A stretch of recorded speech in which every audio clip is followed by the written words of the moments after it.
What's going on, Reds fans? Welcome back to the latest edition, this sweeping edition of Late Night Reds. I'm Skylar Webker. He's Ben Brown.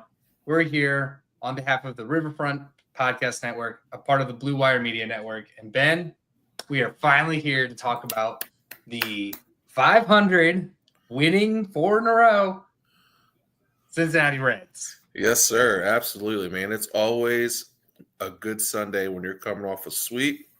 It's always a good Sunday. You got 4 in a row. You're back to 500. Signs of life. You know what I mean? Signs of life from some of the guys in our lineup. So it's always a good feeling to get on here and have good things rolling. So it's always good to have good vibes. No doubt. I think this is we'll get into kind of the ins and outs and the details of it, but this series particularly feels like the first time we've really seen the Reds offense put it together from all phases of the game. The offense, for sure, it's up and down the lineup. Everybody had contributions. The pitching was phenomenal, really holding a feisty Arizona Diamondbacks team. I mean, they have some really good hitters on that team. Yep. So holding them at bay, and the bullpen, they didn't have too many close games, but they were able to, be there to get the wins out and sneak the wins out, especially in that first game with the weird rain suspension and picking it up on Saturday, having another rain delay today, kind of just being able to work against the elements and work against everything. Like, it was just very impressive for this team. Oh yeah, absolutely. It was good to see that they were able to do what they needed to do in order to finish out this series. It's always good when you get a win in the first one, even when it's a wonky one, like playing the game and then having to come back and play. So getting that win is definitely good. And then on top of that, you're able to come in that same day and get another win, which is nice. So, you get your guy back, you get Ellie back, because he, of course, rest in peace to his sister. But you get him back. You get a big lift from CES, and yeah, I mean it's a good series against a really good team in all phases. Well, I can't say all phases. We did have some base running blunders. I think it was Spencer Steer, I think, ran into an error. But that's going to happen. I mean, those things happen. They are professionals, but it is what it is. But to see the starting pitching do well, relievers come in and do well, timely hitting, all 3 phases of the game, we looked like the better team and we play like the better team. Yeah, I mean, let's start here. Our old friend up north, Joey Gaditza, CES. I mean, woo! We went from not hearing anything about the guy to immediately being like the best hitter on the team. I mean, not only was he just the long ball, but home runs in every piece of every game of this series. He looked to be so much more patient at the plate. He wasn't just swinging at bad balls outside of the strike zone, which is exactly what we saw at the beginning of the year. It's exactly what we saw all through last year. So he really worked on some things and probably just feels better. But man, getting him back in the lineup was, night and day. Everybody was feeding off of that energy. Yeah, it was good to see. And it's the same thing we brought up kind of all year, right? Like, we needed somebody to provide some pop, a guy that can hit the long ball, a guy that can drive in runs in critical times, some timely hits. And like I said, we don't know if it's going to be sustainable, but man, it was really nice to have him be able to come in. He hit 3 home runs, a home run in each game in the series. Had the game winner, had the walk off. So to have that come back into your lineup, if he comes in and is able to be consistent, then it's a huge lift. That's like a midseason addition from a trade. you get a guy like that back, and he's able to do the things that he was able to do this series. Yeah, I mean, we're okay. So we're gonna break some news here. Old friend Brandon Chase Burns has just been called up to Louisville, and I have the Nice Spalding. Chase Burns is being promoted to Louisville. This is one step closer to his much anticipated debut. He was dominating Double A. You see the stat line here: 11 starts with a 1.68 ERA, below a 1 WHIP, an opponent batting average of a 166. I mean, he was cutting guys up. So he is getting much closer, which definitely helps this team in a lot of ways. But the thing that I love is that everybody's saying that he is the Reds' Paul Skeens. And if he can be that, look out. I mean, that's dangerous. That's high praise, man, because Paul Skeens is really good. You know, I don't want to put that kind of pressure on the kid, but man, you want to talk about big additions. If he's able to be called up later on in the season, if he's continuing to pitch as well as he has in Double A, which if you watch some of his games in Double A and some of the innings he pitched in Double A, it was literally like he was pitching against middle school kids. Like he was just dominating them. I mean, it was strange to see a kid come in and just pitch that well right in Double A and just dominate lineups night after night. But if he's able to come in and give the Reds some kind of spark, in a sense of being able to add an arm to their roster and pitch as well as he has, then that's, like you said, that's another like mid-season, late season like move where you get a addition by not having to lose anything or anybody in your organization. So that would be nice. I mean, if he's able to stay on the track that he is, it would be nice to have him as a mid-season, late season addition. And if we don't, you know, if it's something where you don't need him or anything like that, then that's fine too. I mean, let him earn his stripes in AAA and do what he needs to do and get better, and do the things that, he's working on. And I'm okay with that as well. So. Yeah, I think we'll get into, because I kind of have some couch GM moves in my head that go around Chase Burns and getting him up here. But before we get too far ahead of ourselves, let's circle back to awesome week as a Reds fans. We're back at 500. CES comes back, looks great. You have Austin Hayes. I think Seth Shaner put in here that you have CS doing this, and then Hayes getting back. I mean, this lineup looks incredible if we can get what we think from Austin Hayes when he's healthy, and this version of CES. I mean, this lineup looks so much more different. Yeah. It's a completely different lineup. If you add those two pieces and if Austin Hayes hits like Austin Hayes was before the injury, and CES is hitting like he is after he's been called up, those are two good combinations. The best part about that is that, and I know we'll probably talk about this here too, but you're starting to get a little bit more consistency from Matt McClain. So that's another piece of that where you're going to be like, man, we get those two back and McClain is starting to hit the ball well. It puts you in a really good spot to be able to, where we had a lineup that was like, we don't know if this lineup can compete, to where you have a lineup where you got a little pop, you got some guys that get on base, you got some guys that are hitting for average, you got some hot guys that can hit for power. So it gives you that kind of like spark to make a little bit of a run when your guys are completely healthy. Yeah, I think having Matt McClain come back around, it's been felt like weight off of everybody's shoulders. Yeah. He's got hits in 4 of his last 5 games, multiple hit games in that span. He hit a 2-run home run today.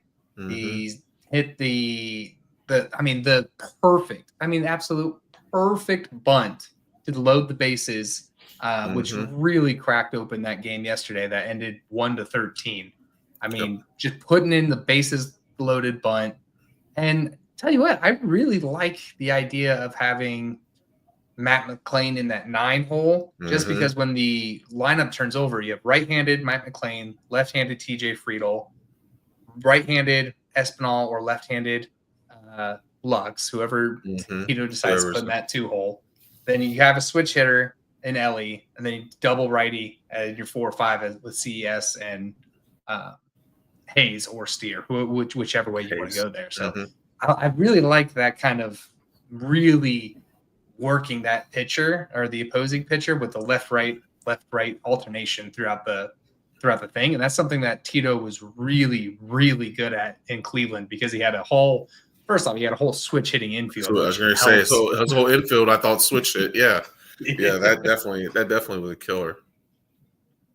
So I think just that. And then look, the long ball's back. Me and Seth talked about it last week, but this team in this ballpark does really well with the long ball. Not to diminish the getting on base part, but it seems like when they get the long ball going, they are a very, very tough team to beat. And I'm not saying in the echelon as like the Yankees or anything like that, but it's just the other wrinkle into their offense. And another thing that is also just fun to watch. It's fun to watch these guys hit taters at the stadium.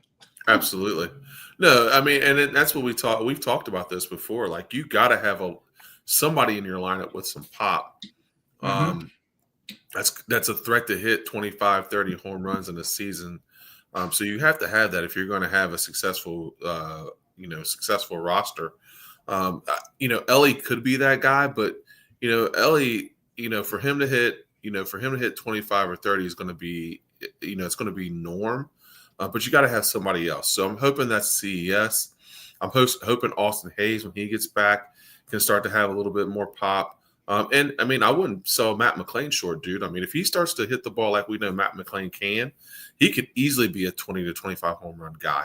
So I mean, that's 4 guys in your lineup that can hit anywhere from 20 to 25, and that's not counting Spencer Steer, who I think can hit anywhere from 15 to 20. I think Tyler Stevenson can hit 15 to 20. So if those guys start hitting the way that we know they can and start, producing the way they know they can, then yeah, we could have some pop there. And you saw that this weekend. I mean, Matt McClain hit one out. You saw CES hit one out. So yeah, it's there. It's just, it's a process. Everybody's was on the scared train, and we were, worried because we have all these injuries, and it's dude, this thing is a marathon. It's crazy because we always think about it as a sprint, and everybody wants that instant justification and all that stuff. But man, this thing is a marathon.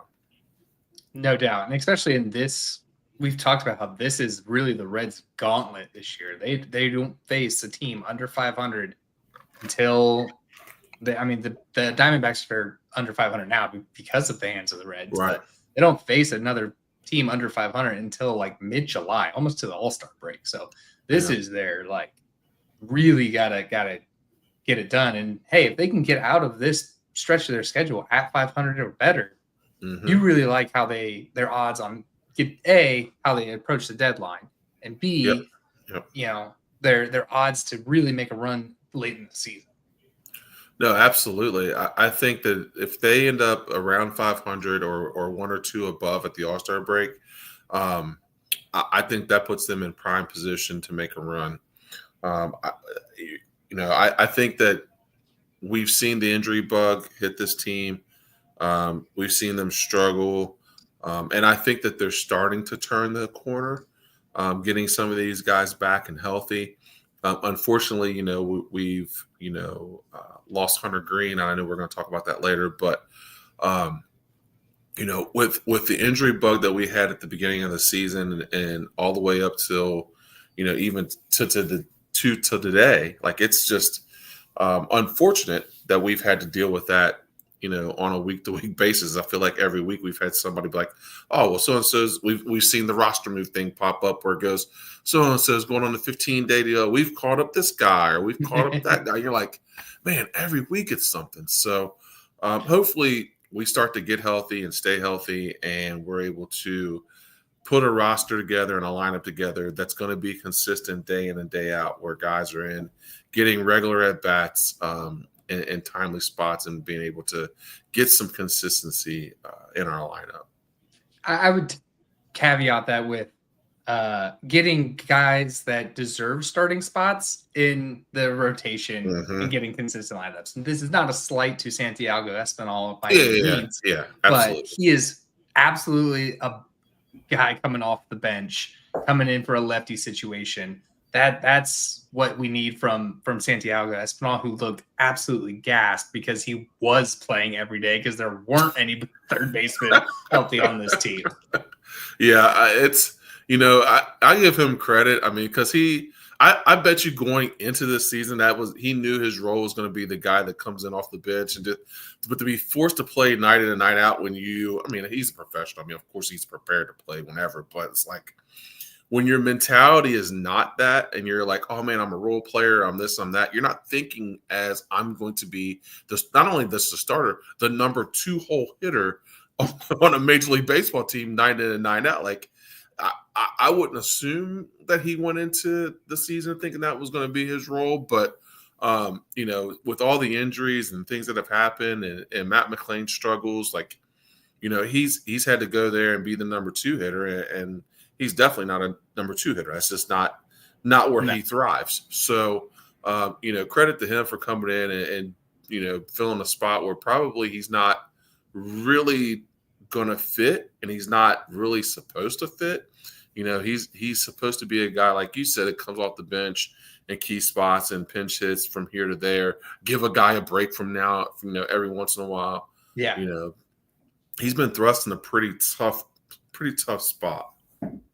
I would agree. And more than just him, I mean, Connor Joe is not a major league starter, but he's fine coming off the bench. He could get some timely hits coming off the bench. We've seen it.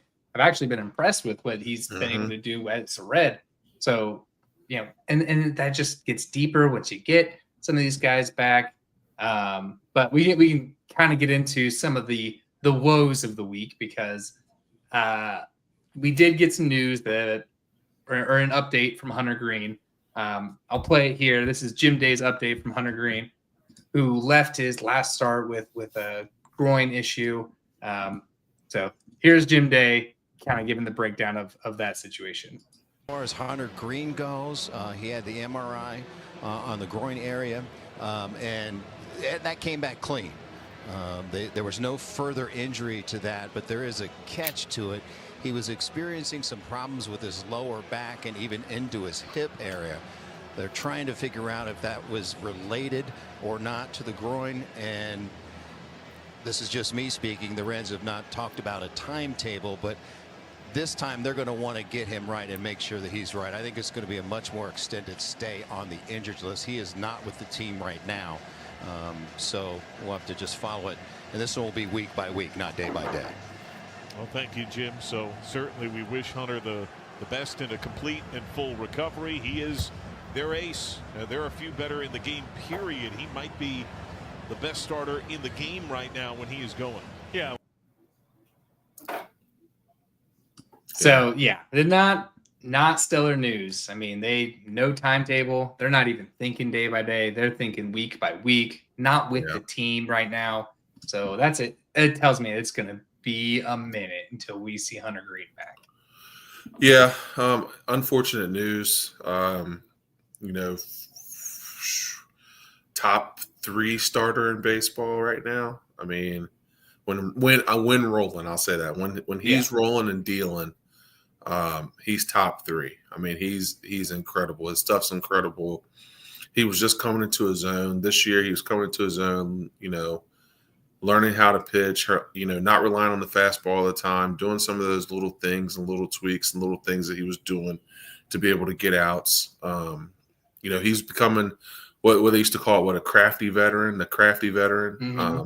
He was becoming that. And to have this setback, it stinks, but, it's unfortunate, but I'm hoping that it's not as serious as it sounds from that telecast. But I couldn't see him coming back. I could probably see him going on the 60-day, which is unfortunate.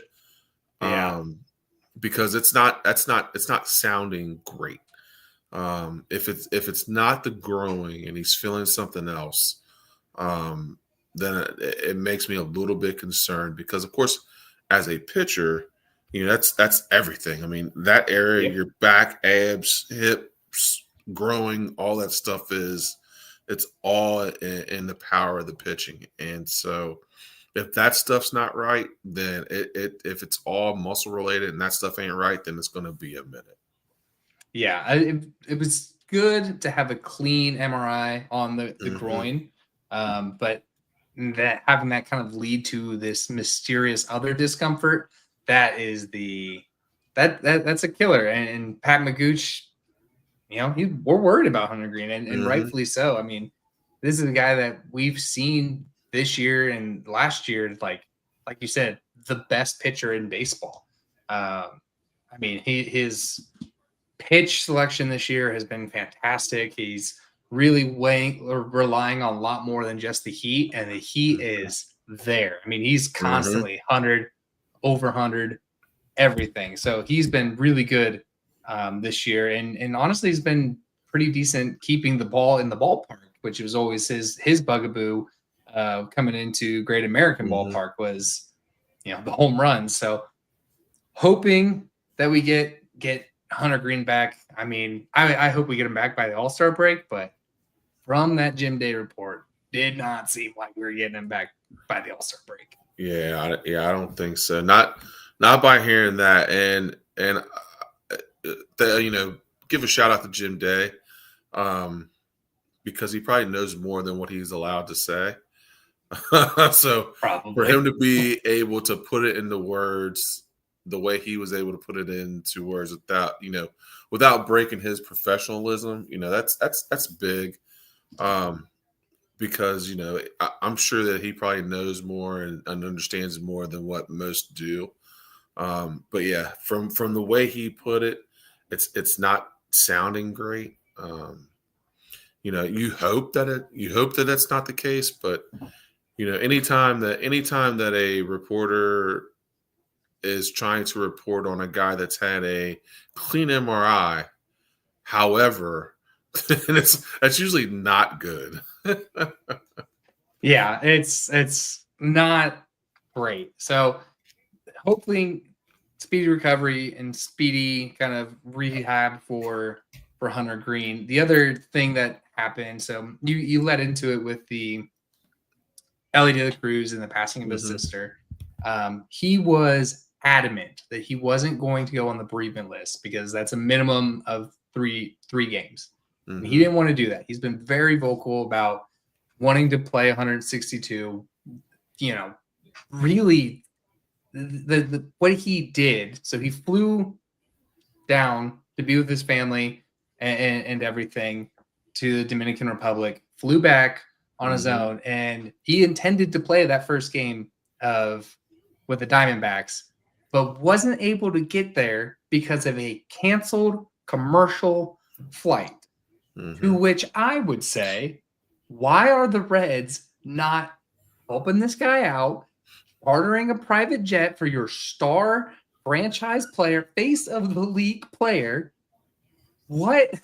This is such. We have a text message going, and this is such a Reds thing that just you can't help the face of your franchise through a horrible Dude, the guy's situation. on the game. He's on the MLB game. He's the face of the league. It's infuriating. Oh, and the Reds weren't going anywhere. They had 2 series in Cincinnati. They weren't going anywhere. It's not like you have to, we have other travels. No. What is the Castellini's doing? He was able to play the game because of the rain suspension. He came in and pinch hit, so he technically has it under his belt. But this guy's going out of his way to be there for your team, and you can't help him out. Yeah, it's like I think I said in the text, like it's the most Reds thing that I've read in a long. Like it's just silly, man. Like I don't understand I don't understand when a guy is literally rushing back from his sister's funeral and being with his family to try to play baseball for you, and you say, "Hey, man, go ahead and book your flight on Delta." Like, what? What?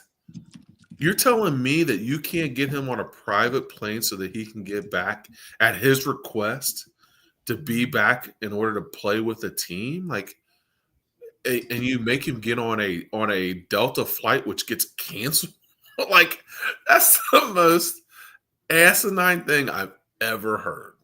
Like, it's insane to me that you wouldn't bend over backwards to get this guy down there and back the way he's requested on whatever plane you can find, man. I don't care if it's Phil Castellini's playing himself. I don't care if Phil Castellini's flying him down there. Yeah. Like, you find him a daggone plane and get him down there so that he can get down and back without a delay. For context, Elly De La Cruz is making $770,000 this year for the Reds. He is generating way more than that for your franchise in ticket sales and jersey sales, being the face of the video game. Yep. Like, he is doing way more for your franchise than $770,000. Why would you do everything you can to help this guy, keep this guy happy, try to get him to an extension when that time comes? What are you doing? Forget it, Skylar. He's a Yankee. You can forget it. Wow, my dog. He's gonna look. Hey, listen. He looked at this scenario and was like, so I'm here flying freaking charter. I'm stuck. I can't. Yep. You know who wouldn't treat me this way? The Dodgers. The Yankees. The Dodgers would not treat me this way. I'd have been on Magic Johnson's private plane yesterday. Not the Reds. Nope. No, sir. And my wife's in here saying that I have been heated about this situation. It's insane. It's absolutely insane. To think that you have a star player who is invested in your city, who is a face of the league, who has a tragedy happen, and you're not doing everything in your absolute power. Not even if he was trying to get back for the game, just in general. Just like, hey, man, I know your family's hurting. We want to get you down to your family. Here, take my plane. Get down there, man. Use it as long as you want. Come back when you want. Whatever. We'll make sure you're taken care of. Nope. Hey, Ellie, get your agent to book a flight on Delta. Get you down to Dominicans. See how long you can get down there. See when the flight gets back and see what you can do. Yeah. Oh, my God. Oh, I'm getting so heated. And Joey Gaditz is in here, too. Like, it's not what good franchise owners would do. That's what Marge Scott would do. Yep. That's exactly what Marge Scott would do. Yeah. Marge Scott did that. She left Eric Davis in Oakland. Yeah. Yep. Yeah, dude. It's crazy. It's making my blood boil. Yeah, crazy. So look, we can move on before I make this not a family-friendly show. But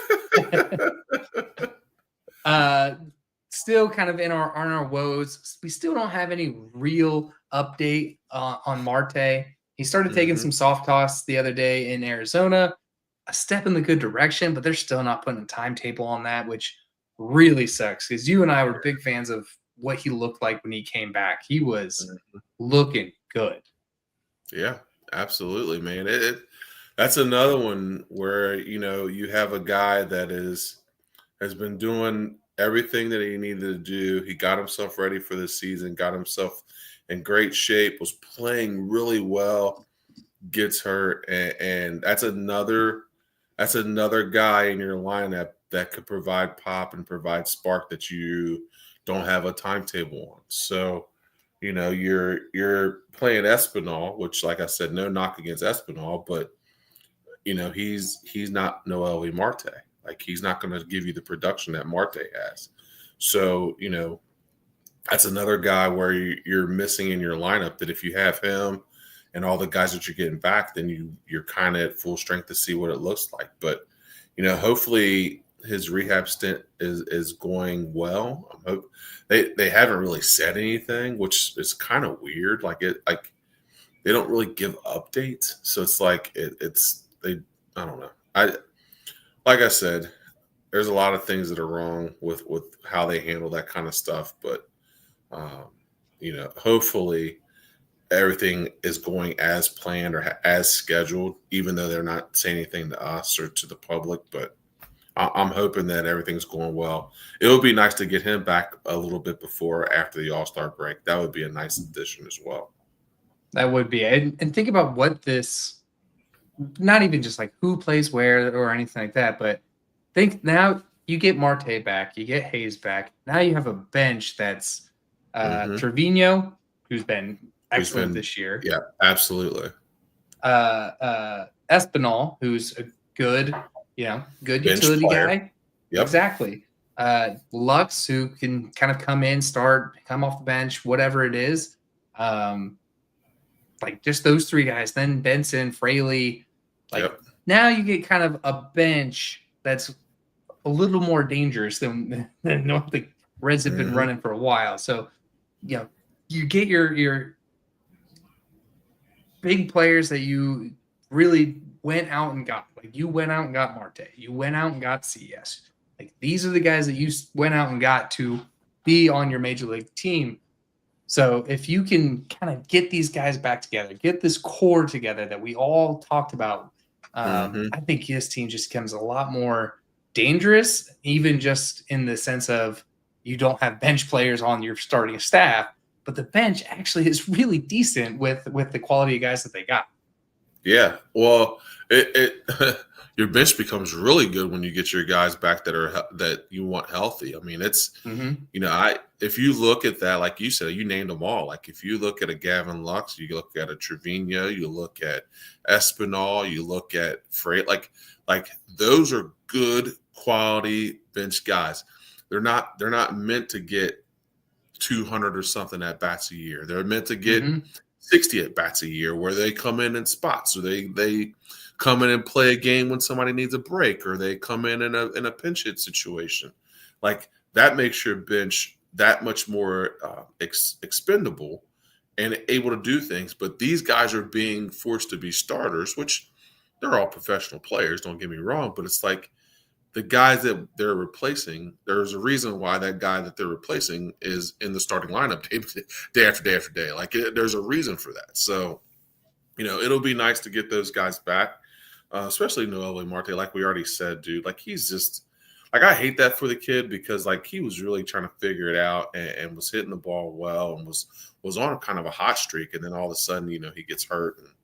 But I'm hoping that we get him back at least, if not before the All-Star break, hopefully maybe a week or two after, because I do think that he could. He's another kid that can bring a spark to our lineup. I agree. I think just another spark, and I hated when he went down, because he, after the PED suspension last year, you could tell he was really pushing, really doing too much, trying too much, and you thought, well, maybe that's just the player he is. And then he came out this year and was really putting the work in, really doing the things that we needed him to do, the stuff that made him the key acquisition in the Luis Castillo deal. I mean, it felt like he was getting back on track, and then the injury happened, and you just feel the spiral. You feel the spiral of the Reds' health and training staff. Yep. Absolutely. And kind of lastly, the Reds made a trade. They DFA'd Austin Wynns, who absolutely deserves to be on a major league roster. Made a deal with the A's for some cash consideration.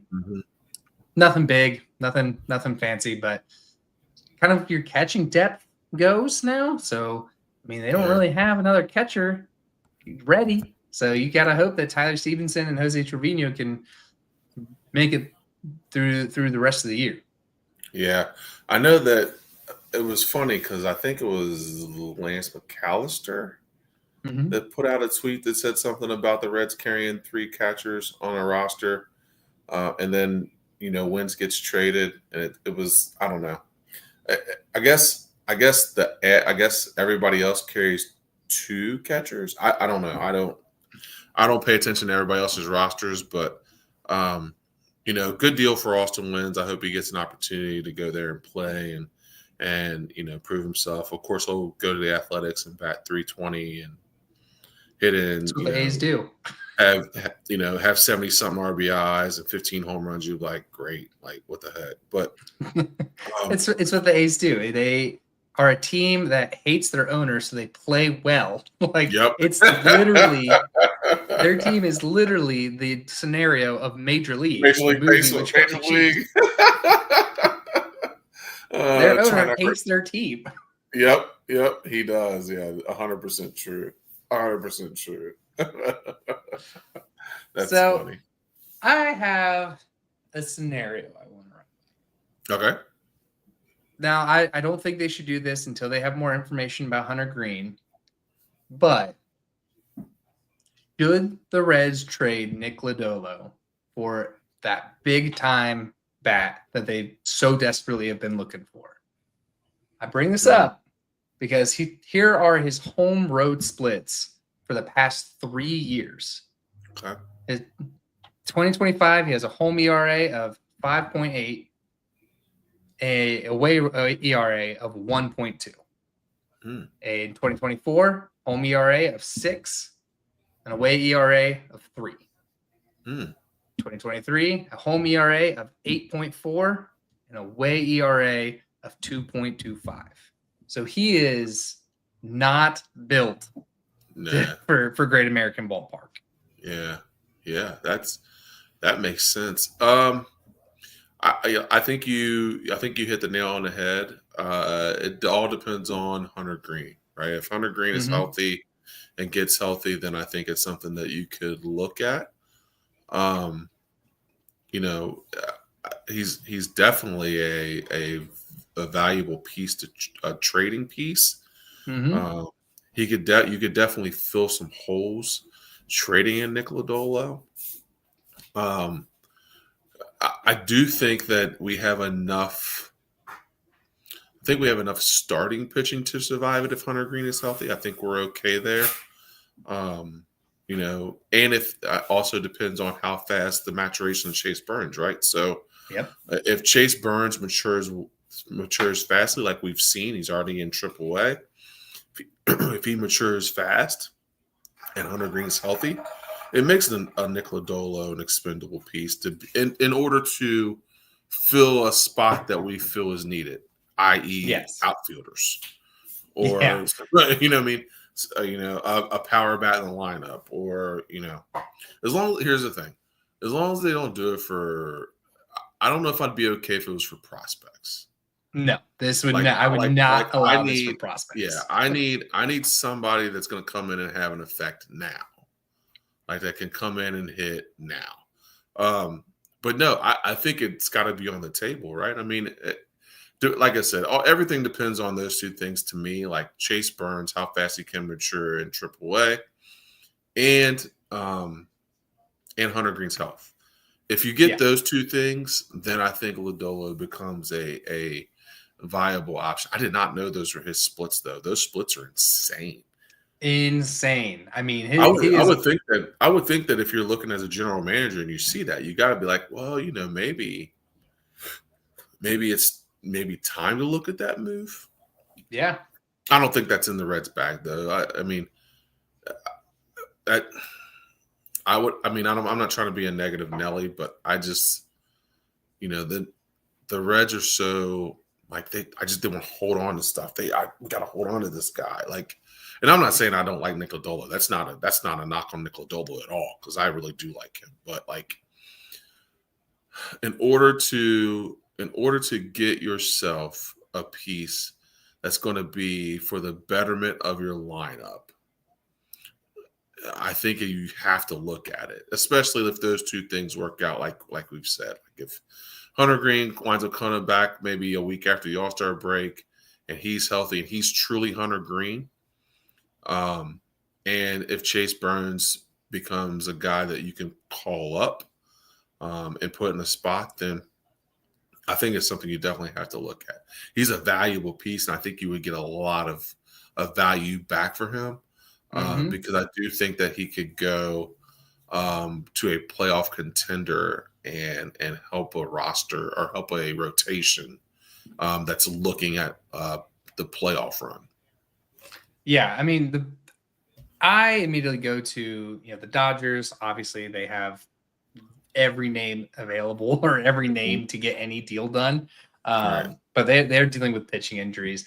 You look at the Diamondbacks, who lost their ace, who's headed for Tom and John surgery. Like, I don't know about you, Lourdes Gurriel looks pretty enticing, but or if you go from the Dodgers, maybe it's Teoscar Hernandez. Go to you could really pick a team and say, sure, but it's going to take your starting right fielder, or it's going to take whatever it is.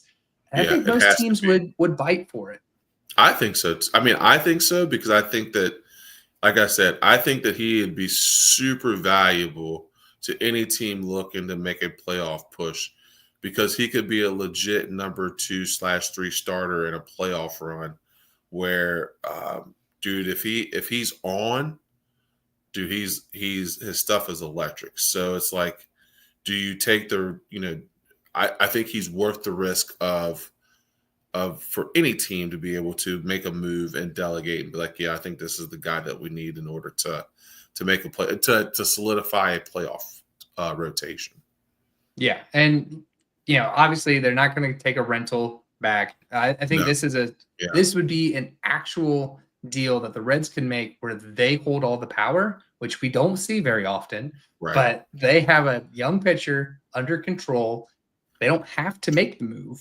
But if you get Chase Burns, who flies through AAA and is ready to go, you get Louder back. You have, Pat Maguch says you could put Chase Petty in there if you want, sure. Yeah. But if that sweetens the pot one way or the other, but you have Chase Petty if he isn't in that package. You have some depth there. You could definitely, like I said, he's nothing against him. He's a great pitcher. He's got one of the funkiest deliveries ever. It's great, but he's just not built for Great American Ballpark, and that's no fault of his own. No, It's Great American Small Park for a reason. Yep. Yeah. It's not a fault of his, but I tell you what, those splits are like, that's crazy. So those are dramatic. Yeah. So maybe it would. It would definitely benefit him. Going to another team or whatever. But like I said, the only way I would look at it is if Green is healthy. Chase Burns is doing okay and is able to be caught up in a spot. And you got to get somebody that's going to help you now. Like it can't. Yep. And I don't mean like a rental player. I mean like he's got to be a guy that's going to help you now. You're going to have him, you're able to make a deal for him or he's already on a deal, and he's going to help your lineup where you need it. Exactly. He's got to be a big thumper, and he's got to be a good outfielder with control. Not a rental, not a prospect, a proven player. I don't want somebody. I don't want a project. I want a can hit tomorrow as soon as he steps into the dugout player. Yep. Yeah, absolutely. Yeah, he's got to be a guy that's going to help us, immediately. Absolutely. No prospects. We're not on the prospect train. No more. We're winning now. We're winning now. Going into winning now, the next 3 series are against AL Central teams. The Guardians who have hit a rough skid lately, but they're still always dangerous. They forever are dangerous. So they play the Guardians, the Tigers, who will look stronger than ever, and the Twins, who are I would say another feisty team, just like the Reds and like that. So they only need one win against Cleveland to win the Ohio Cup trophy this year. Oh yeah. They went the sweep earlier this year. Let's go get that Ohio Cup, baby. Hey, we got to have some sort of hardware this year. Right. I mean, since it ends up tied every year for some odd reason, but yeah, that'd be nice to get. No, I think they've got winnable series. You know, even though I mean Cleveland's always tough, but it's winnable. We already swept them once, so it's a winnable series. Detroit, man, they've I don't know what they found there, but man, they've really come on pretty strong. Well, it helps when Tarek Skubal has 3 walks the Yeah. entire year. Yeah, dude, Screwball. Yeah, he's a monster. But yeah, so I mean that's going to be a tough series, and I think Minnesota will be a tough series. Like you said, they're scrappy, but I think that's also a winnable series. So Yeah, I agree. And like we said, it's coming into it, and coming off a sweep of the Diamondbacks, who I thought was playing really, really well. You got some momentum. Absolutely. That's what you need. Momentum. These guys have their vigor back, especially with, like I said, CS coming in and really just gave this team a spark plug this weekend. Mm-hmm. So I think the mix with that, Ellie having to do all that other stuff, he's playing for his sister the rest of the year. Yep. You get Austin Hayes back. I think you start feeling really good about them heading into these tougher matchups. Yeah. Like I said, if they could just be 500 by the time they get out of this gauntlet, we'd be real good. Yeah, it definitely helps when you guys are healthy. Once we get our guys healthy and back, then it'll be nice to see how we respond in these series because, regardless of what everybody says or what's going on, we got to have guys that are healthy and in that lineup day in and day out and consistently. So hopefully we're getting to that point. Hopefully. So two more things before we kind of wrap up out of here. The All-Star voting has begun. I haven't submitted any of my votes yet, but I saw that Jose Trevino is 4th amongst NL catchers currently. So that might be our All-Star paired with Ellie. Yeah. I don't know. TJ Friedel would be a good put on the All-Star team too. Friedel, to me, Friedel deserves it. I think that he's had an All-Star worthy season. Being a guy that's been our leadoff guy, he's been our most consistent player throughout. And not only just consistent for us, but I mean, just consistent as far as like league wise. I mean, he's been tough. So I think I don't think he'll get the votes, unfortunately, because, anybody can vote. But, if you watch baseball and know how important Terry Friedel's been to our team, then, it'll be hopefully he gets an opportunity to be an all-star. He definitely deserves it. I think he would have a better chance if they did left field, center field, right field, but they Correct. just do outfield. Yeah, so it's harder to beat out. It's tough.